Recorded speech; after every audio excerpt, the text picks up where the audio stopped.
Yeah, try like fucking. All right, ladies and gentlemen, my hair is looking extra special, a lot like Vanilla Ice in his heyday right now, sticking way up.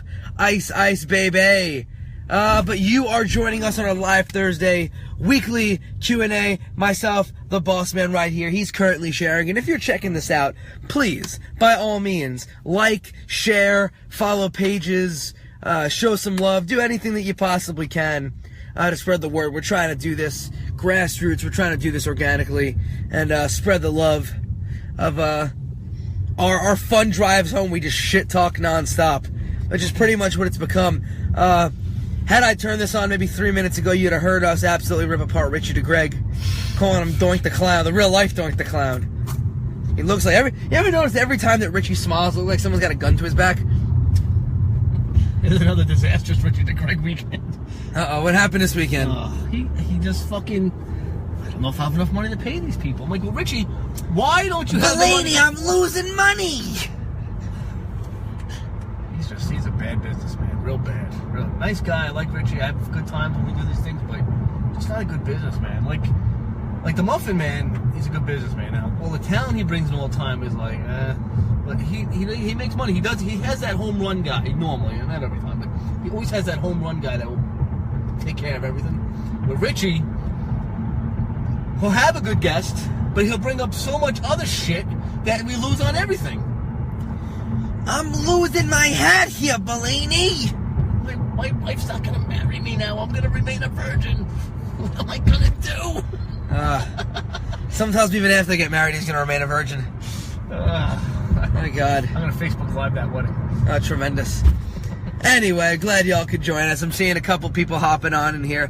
What's going on, everybody? Dan, Logan's live after Juba smushed him into that decrepit. That was a decrepit table.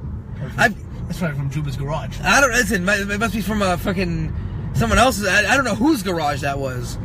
It was an Eskimo garage. I think looked like it'd been fucking out in the ice for ages. It was a mess. He was trying to kill me. Almost did. I'm alive. Yes. Taking me a couple days, but I've gotten it back together. The back still hurts. I'm glad he didn't open up the fucking cut that I had on the back of my head from going through another decrepit table. This time, from this past weekend with Staten Island. A couple weeks back, it was Massachusetts. I will be back in Massachusetts this upcoming weekend. So, feel free to check me out, my Massachusetts peeps. What else we got going on? Excellent day of training today. We had Alan Travis, wrestler out of the UK. Hell of a talent. Absolutely incredible talent. And LDN wrestling promoter Sanjay Baga decided to stop by, hang out, do some training. So that was cool to get that in with them. Always great to see different styles of wrestling present at the Warriors of Wrestling Training Center. I got slapped in the face by one of our students. In the middle of a drill, of course, but still. Slapped directly in the face. Gotta, try and push be aggressive, be strong. Don't back down from these kids, and then they slap you in the face, and it's like, well, maybe let's just breathe for a minute here. I don't know. You ever get slapped in the face by Vito Jabroni over here? No. No? He just ripped your clothes off? He never did stuff like that. Yeah, no. Never the trainer. I was a student. I'll slap the hell out of you. As we pass by the old Gleason gym, I remember throwing the most gimmicked punch possible at some jackass at Gleason's, and him pitching a fit that I was too stiff with him. Who was that? It might have been an uptown or a downtown. It was a bad boy. Uptown bad boy. But it might have been the downtown bad boy. I don't remember. Is it Bad Boy Page? Another jackass. It wasn't Bad Boy Page. Is the Bruiser on? He knows about Page. Bruiser's not. Leary, I tried making that happen. You keep booking your shows on Warriors Days, you jerk.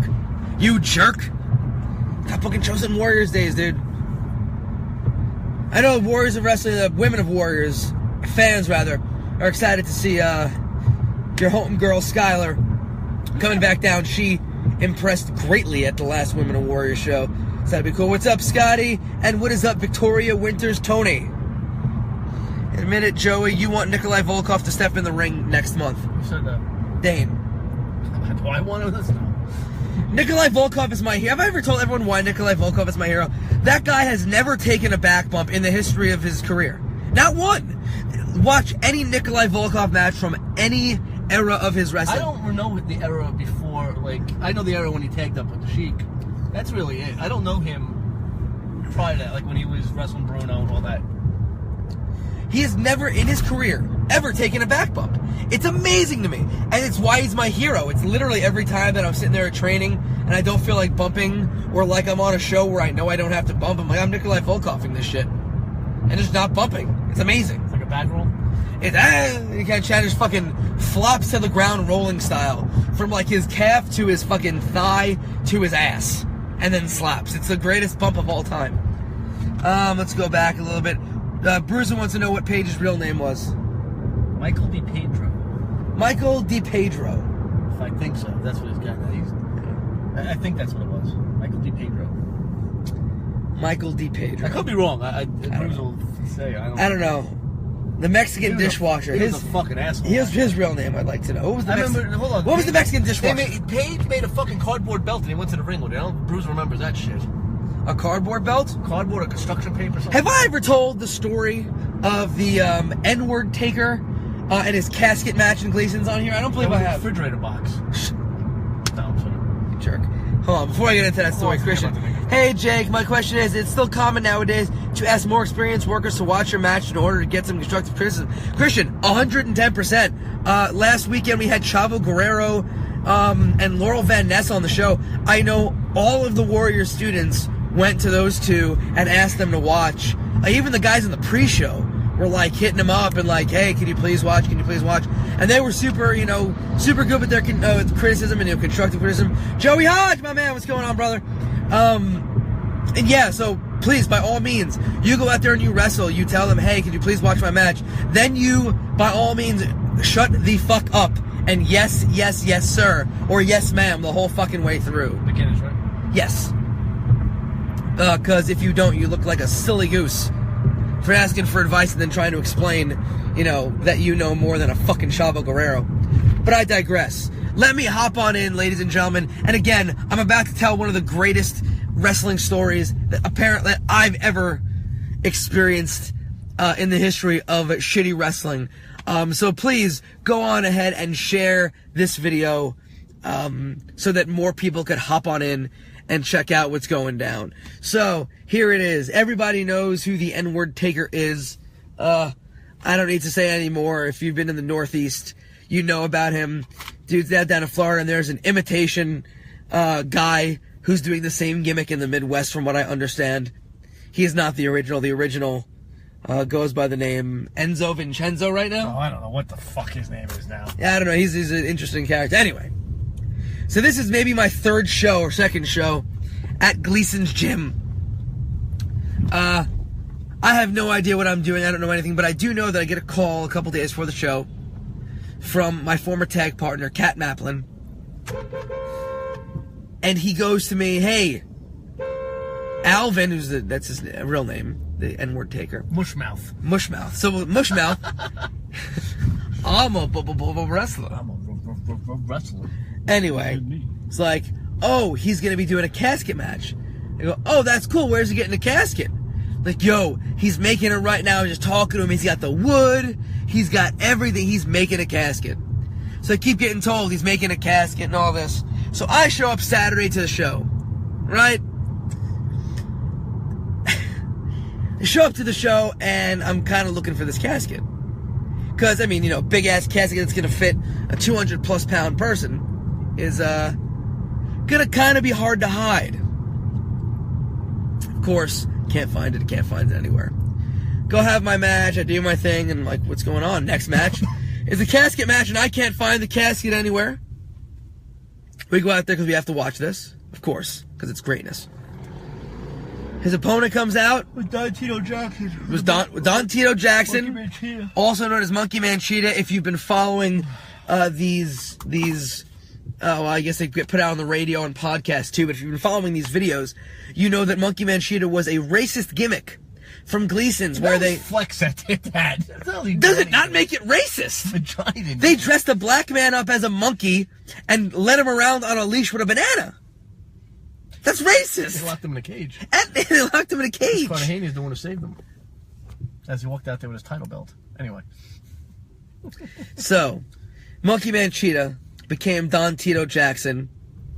Camacho, please. There is, and he's all over. I'll send you a picture of him later Camacho on. Steve Camacho. What did he ask for, the nigga taker? No, he goes, an imitation, why the fuck? I'm just like, I gotta send it. Anyway. Is he still the nigga taker? He does, he was around for it. No. Yes, he was. Yes, you're right. Camacho was around during year one, you jerk. Anyway, it's the rest of the story. So, does Camacho know Monkey Man Cheetah, though? More entertaining. The voice, N-word taker, his, I'm gonna call him the Tigger Naker. Let's call him that.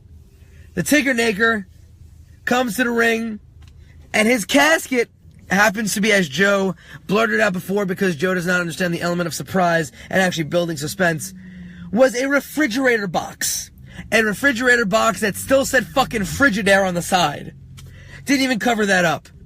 Frigidaire on the side, and he had like a nicely drawn cross on top of it.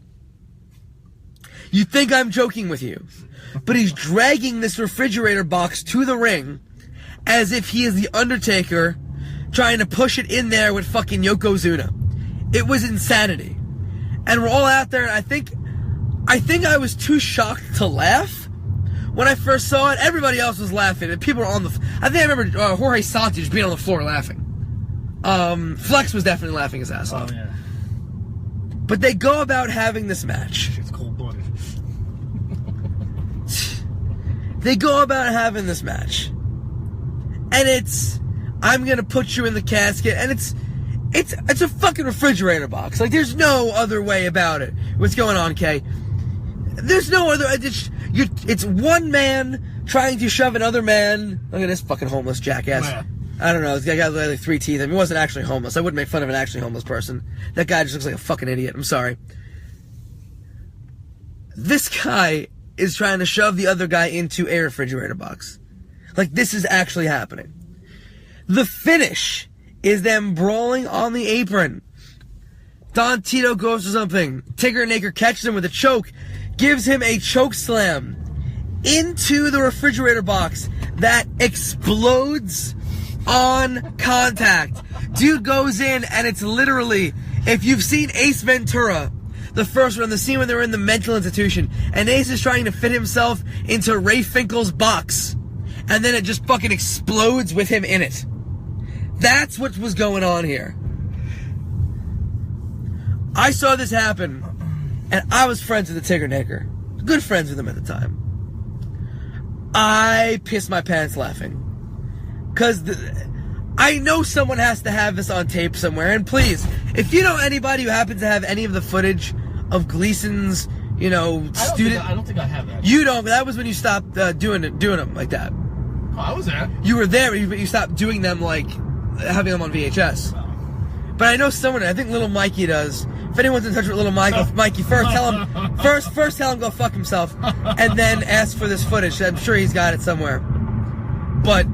yes, they come to the back, and it's all like, oh, that was good, and I can't get over the fact that there was literally a man who threw another man into a refrigerator box, and he had to sell it. He had to sell it like he got fucking chokeslammed into a casket, and it was closed, and that's it. Don Tito Jackson disappears for a few months while he heals an injury, kind of fucking angle horseshit. Never. Did he take away for a few months? No. He was back the next month dancing with shoes.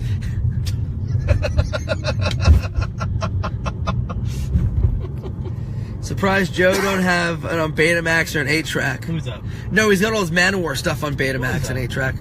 Kevin Nasta.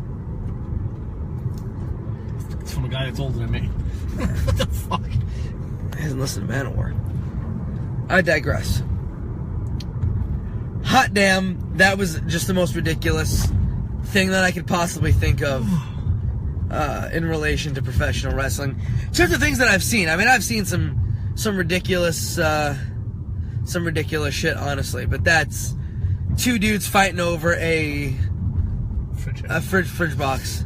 There was also the angle in Gleason's where it was Little Mikey and Chris Verrazano fighting over the love of Rick Cataldo.